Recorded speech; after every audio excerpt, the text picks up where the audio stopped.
sa kita nagsuba ng maong problema. Maong nakaw hinintol manon. Ang Radio Eskwela. Radio Eskwela. Sa CIH-FM. Kuban, may inyong tigdumala.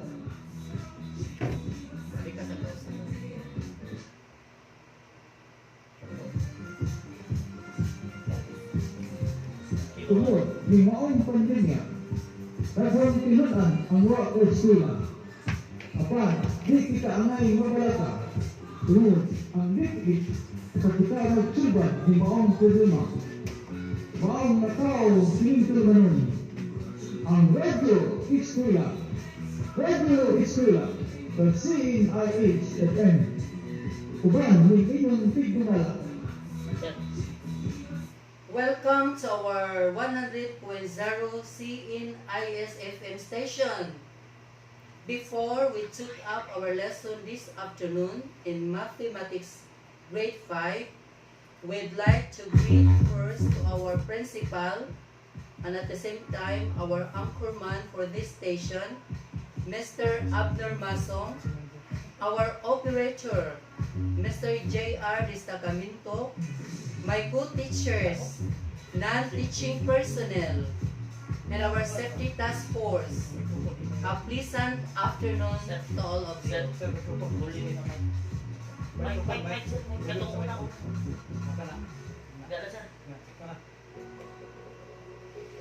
A pleasant afternoon to all of you. Also to our barangay captain, very active, supportive, and dynamic, Honorable Raul Tata Gunhuran Remonta, and to our former barangay captain, and now our newly elected ISB member, Honorable Agnes Yaon. Good afternoon, ya madam. Happy dia sa imong suroy-suroy. And especially to our pupils and parents, in every pulok, maayong hapon kaninyong tanan. Hoping that God always protect us from this pandemic. And also, He protects us and keep us away from danger. Okay, grade 5 pupils, be ready, as well as your ever supportive parents. Palihog og andam na sa inyong mga module. Get your module in Mathematics 5, Quarter 1, Module 1. But before that, I would like you to hear the rhyme or the song entitled Tin Little Angel.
Okay, so the song was 10 Little Angels. Talk about numbers. Okay, grade 5 pupils, are you ready? Alright, so turn on page 3. What I need to know. Alright,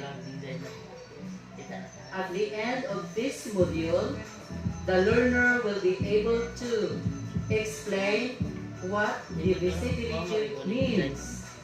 Use the divisibility rules for 2, 5, and 10 to find common factors of numbers. Use the divisibility rules for 3, 6, and 9 to find common factors of numbers. Numbers are important parts for mathematical thinking and process. The more you know and understand numbers, the better you will be able to work with those numbers to describe situations, solve problems, and reason mathematically. Learning about the divisibility rules will help you to understand numbers better. Discussions and steps were included. Enrichment activities are designed that will develop your mathematical skills and discover the rules that guide computation and problem solving. But before that, we will know first the guidelines for the proper use of the module. Para kining module hindi gunitan diha karon, na dili ni siya maunsa or maayong pagkagamit. Number 1, read the items in the module carefully. Basahon gyud na natong tarong. Number 2, follow the directions as you read the materials. Paluhon din ang directions diha nga na inyong nabasa.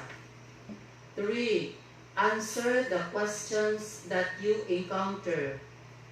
As you go through the module, you will find help to answer these questions. Kaya kanang questions diha na inyong makitaan, mura na'y makaguide sa inyo sa mga answer o niya sa musunod na mga questions.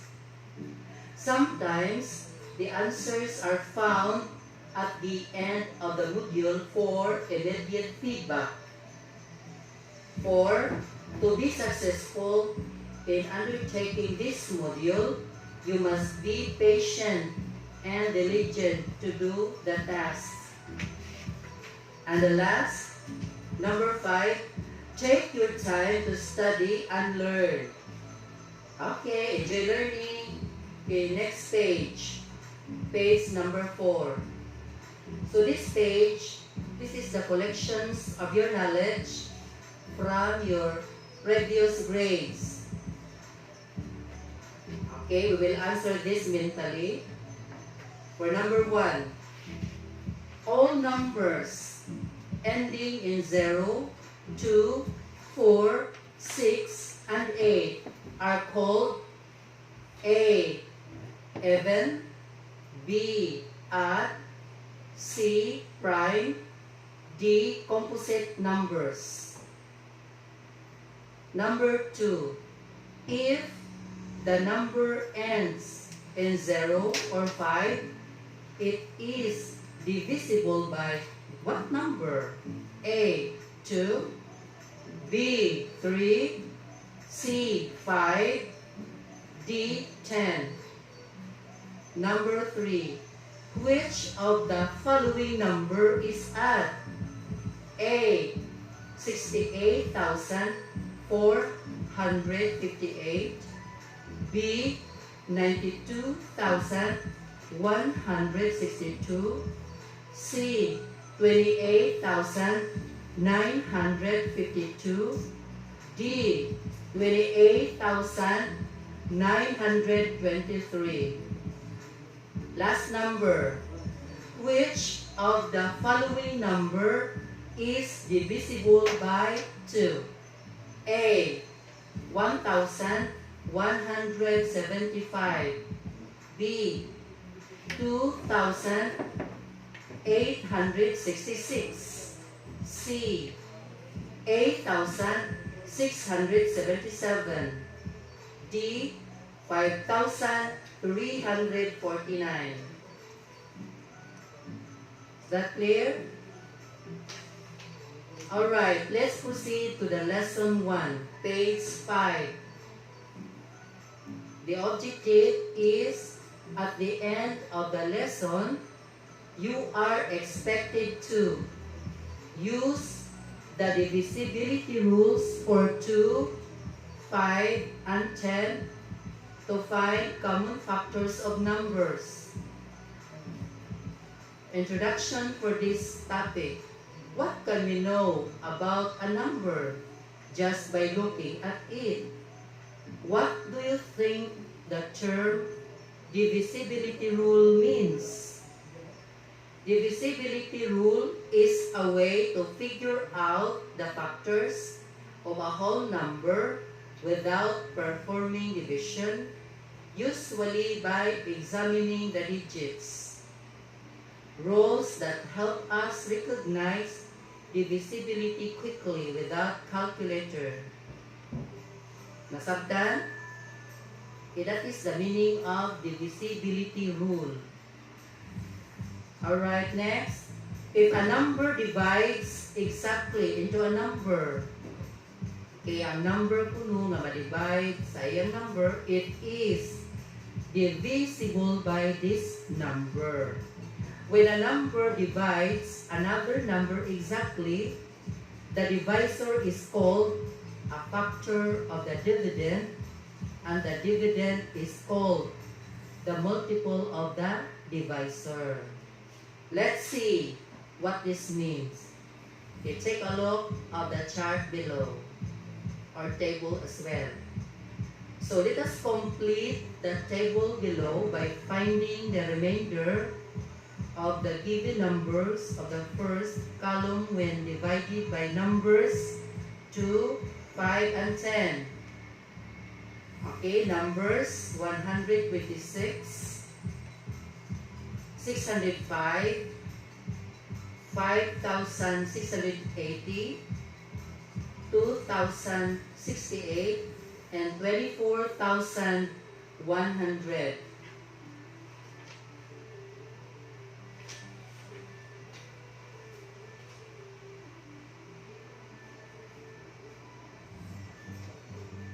It is okay? Do you understood? Alright, let's proceed to the next page. Page 6. Christian wants to help in his simple ways, especially in this time of COVID-19 pandemic.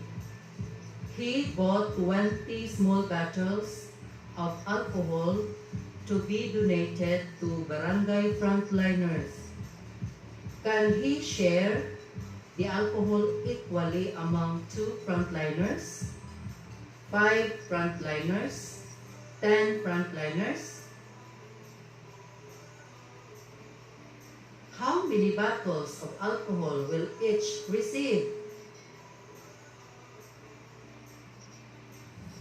Do you understood? Okay, questions. It is important to give equal share. Why? Have you shared something to the needy? Or nakasway na ba mo nga nag-share mo siyang blessings to the poor? Inyong mga neighbors diha nga ginahanglan? Unya, equal ba ang inyong pag-share? If dili equal, unsa man ka, what will happen? Okay, so now let us learn some special rules to help us know if numbers are divisible by 2, 5, and 10. Okay, rule number 1. Use a chart of the numbers 10 to 109 to show if number 20 is divisible by 2, 5, and 10. Okay, take a look of the table below. Okay, look at the color yellow. and the number are circled, as well as the numbers put X. Alright, letter A is divisible by 2 is colored yellow. Why? Do you have any idea?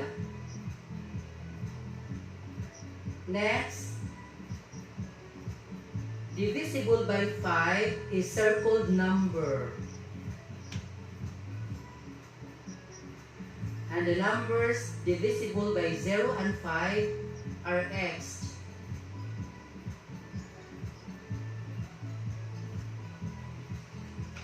Do you understand? Okay, let's proceed to the next rule. Letter T. The yellow numbers are divisible by 2. Look at the last digit of each yellow number. Kung anong divisible by 2 man na siya. Are these digits even or odd? Even ba na or odd ba na siya na numbers?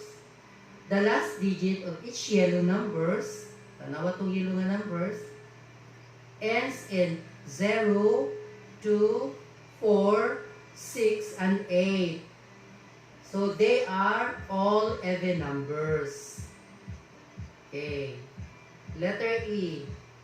Look at the circled numbers. They are divisible by 5. Okay, look at the last digit of each circled number. What do you notice? Alright, so the last digit of each circled number is 0 and 5. So therefore, they are divisible by 5. So the numbers divisible by 0 and 5 ends with 0 and 5. Letter F. The numbers with an X. Okay, look at the numbers with an X. They are divisible by 10. Why? Look at the last digit of each number with an X. Okay, what do you notice? So the last digit of each number with an X ends in 0. That is why these numbers are divisible by 10. So numbers end with 0 are divisible by 10. So the numbers 2, 5, and 10 are factors of 20. Therefore, Christian can share his bottles of alcohol among 2, 5, and 10 frontliners. For 2 frontliners, each of them will receive 10 small bottles of alcohol. For 5 frontliners, each of them will receive 4 small bottles of alcohol. For 10 frontliners, each of them will receive 2 small bottles of alcohol. So that is why Christian shared all frontliners equally. So wala dyan nagmahay. Okay, if you are going to share to others, kinahanglan bahin jud parihas para walay mahay. I hope so. So for the rule number 2, we have using Venn diagram. So magamit na po tag Venn diagram aside from rule number 1 to show divisibility rule for 2, 5, and 10. And it is also finding common factors. Alright. So using the first 20 counting numbers that we had used a while ago, write all numbers exactly divisible by 2, 5, or 10. Okay, gigamit na to ang 20 na number na itong gigamit ganina. This is a counting number. So, we write numbers 1 to 20. So, write 1, 2, 3, 4, until 20. Then using Venn diagram. Okay, take a look the illustration of the Venn diagram. Okay, look at the right side and the left side, and at the middle carefully. What have you noticed? Alright. So divisible by 2 and 5. Okay, what do you think are numbers from 1 to 20 are divisible by 2 and 5? Alright, the numbers are divisible by 2 and 5 are 2, 4, 6, 10, 12, 14, 16, 18, and 20. That is for 2 only. So these numbers are divisible by 2. Then for the numbers divisible by 5, we have 5, 10, 15, and 20. Okay, again, so the numbers from 1 to 20 divisible by 2 are 2, 4, 6, 8, 10, 12, 14, 16, 18, and 20. For number 5, 5, 10, 15, and 20.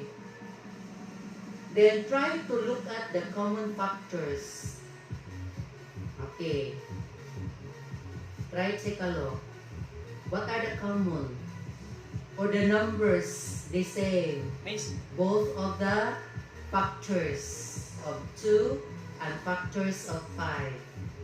Alright, so the numbers are, we call the common factors are 10 and 20.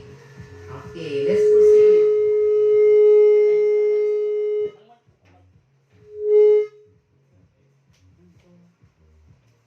Alright.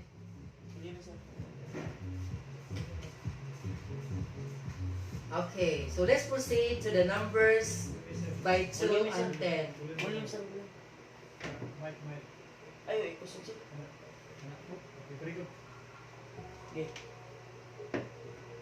Okay, look at the Venn diagram again and try to take a look or look carefully about the common factors.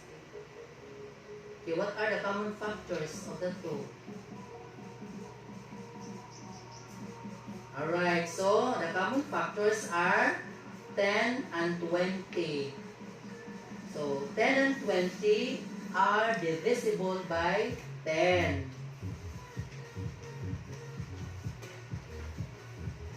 The diagram shows the numbers which are exactly divisible by 2. The numbers divisible by 2 are 2, 4, 6, 8, 10, 12, 14, 16, 18, and 20. For numbers divisible by 5, we have 5, 10, 15, and 20. Then for the numbers divisible by 10, we have 10 and 20. Is that clear? Then the numbers in the parts where the circle overlap. Okay, balik ka dito sa page 7. Look at the overlapping circle. Okay, the numbers here are 10 and 20. So they are called the common factors of 2, 5, and 10, as well as 20. Clear? Okay. Question. So let's proceed to the activity number 1. For activity number 1, we have divisibility challenge. Okay, use divisibility rules and circle each factor that the number is divisible by 50, 84, and 126. Okay, what do you think? Are numbers or number divisible by 50, divisible by 84, and divisible by 126?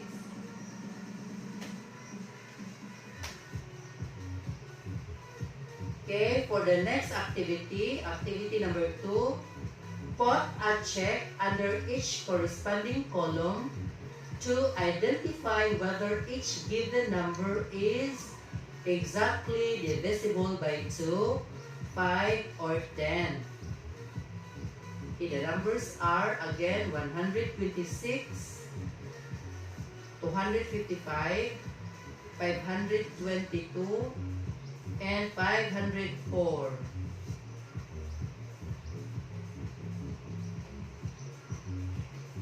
Do you have any question regarding the activity? Okay, next activity, using Venn diagram. Draw a circle, then put a number that you think is divisible by, or numbers are divisible by 2, 5, and 10.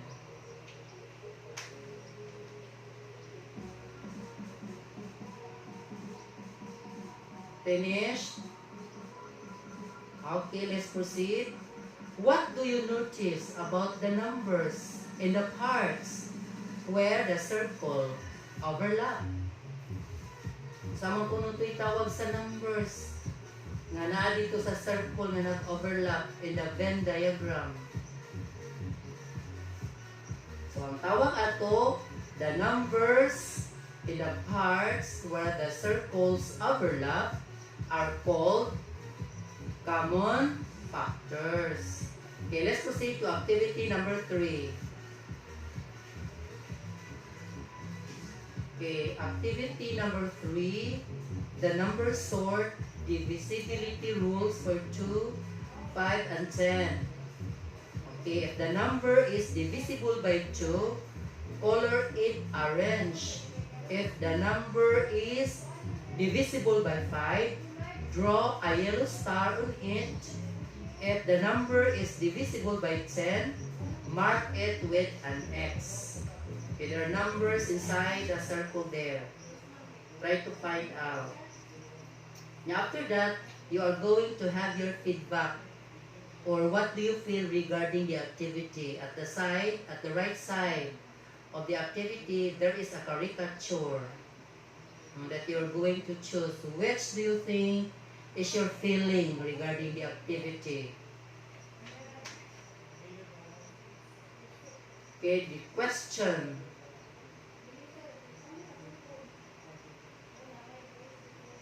Alright, what have you learned about this activity, about the lesson? What do you think? What is divisible means? What are the rules? How it to find? Okay, so divisible means when a number can be divided exactly by another number. All numbers ending in 0, 2, 4, 6, or 8 are divisible by 2. These numbers are called even numbers. Okay, even numbers. All numbers ending in 0 or 5 are divisible by 5. All numbers ending in 0 are divisible by 10. Do you have any question? Do you understood? Okay, if you have questions, try to message our Facebook account or sa akong account or sa akong messenger, or text to my number 0916 7200 700, or you can post a message to my message or messenger room. O natin messenger room. Okay. Request ko ninyo friend kay add ka mo dito sa akong messenger room. Grade 5 pupils. Okay, for the activity, okay, kamo na lang ani mo iwas ani mga activity. You are going to read carefully the direction and follow it correctly or properly. Ha? Okay, basahag tarong ang instruction diha ug answer. Okay. Good luck, God bless, and I love you.